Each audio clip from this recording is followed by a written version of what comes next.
隔了半年，一天晚上又和几个朋友走过这条街，情形也不同了。除了这条街光管照耀如同白昼外，其他的横街小巷也加添了无数大小烟窟。最有趣的，那处有一个很大的天主教堂，或说有一天来了3000名安徽难民，难民不问许可人住与否，推开教堂大门一拥而入，上上下下席地而卧，神父也奈何他们不得。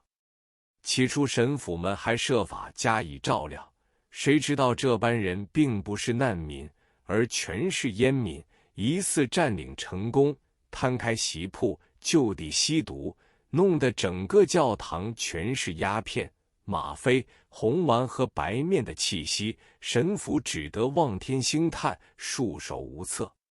上海人吸毒的情况既达到这般地步，各条里弄间虽然不能公开看到，但是偷偷的吸毒已不算是犯禁了。究竟上海烟民的数字有多少，我也无从统计。不过觉得毒物弥漫，更是变本加厉，已到了不可收拾的地步。旧上海的戒烟所其实是鸦片馆，吸毒的人饭可以不吃，毒却不可不吸，即使把家中的东西当光卖尽，也在所不顾。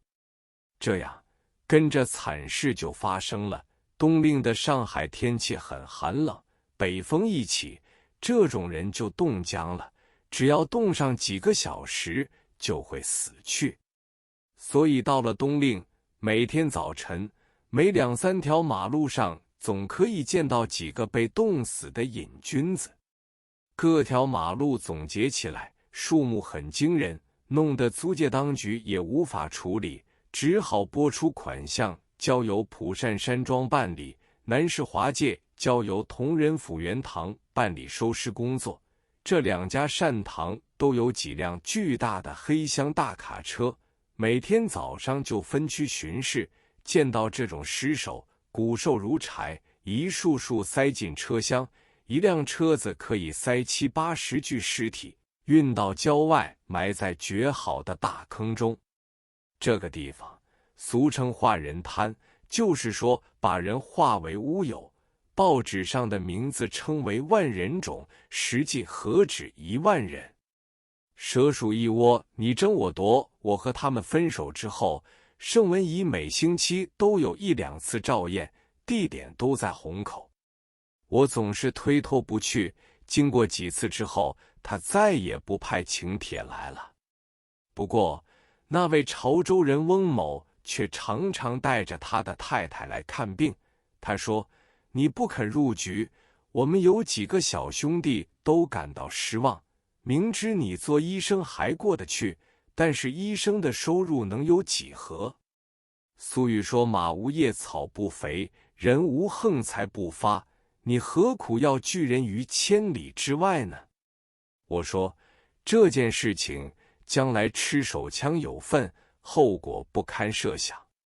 老实说，君子爱财，取之有道，这种横财对我是不宜的。翁某也很爽直地说，现在盛老板的处境更加危险，他对76号虽有大量津贴，但是李士群、丁默村等人还是蓄意要把贩毒的专利权争夺到手中，所以盛老板非不得已难得到上海来，即使来也小心得很，连到南京去也有大批宪兵陪他。翁某又透露一个消息说，盛文仪第一次从北平回到上海的时候，周佛海表面上要请他到南京去做官，实际上也隐伏着杀机。在这一段时期内，天天听说打死人。盛文仪本来就是一个多病而瘦削的人，自从办了这件事，气恼更多，体重减到98磅，所以在上海稍稍部署一下，就急速要离开，因为当时上海的环境没有北平来的安全。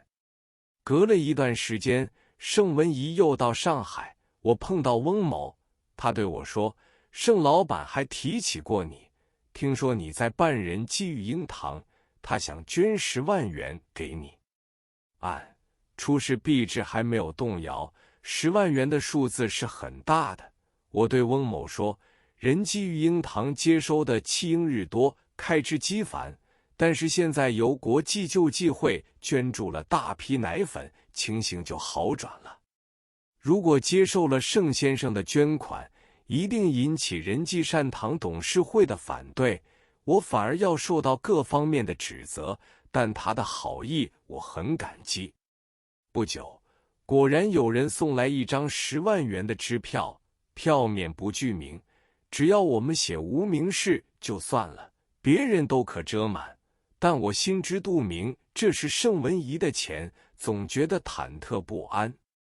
太平洋战事发生，日军进入租界，盛文仪的居处由虹口迁入法租界金神富路、金瑞街2路、三井洋行买办的旧宅。这是一个有名的私人花园，内有樱花很多株。盛文仪迁入之时，正是樱花盛放。文仪给我一张酒会的请柬，我再三考虑，还是不去。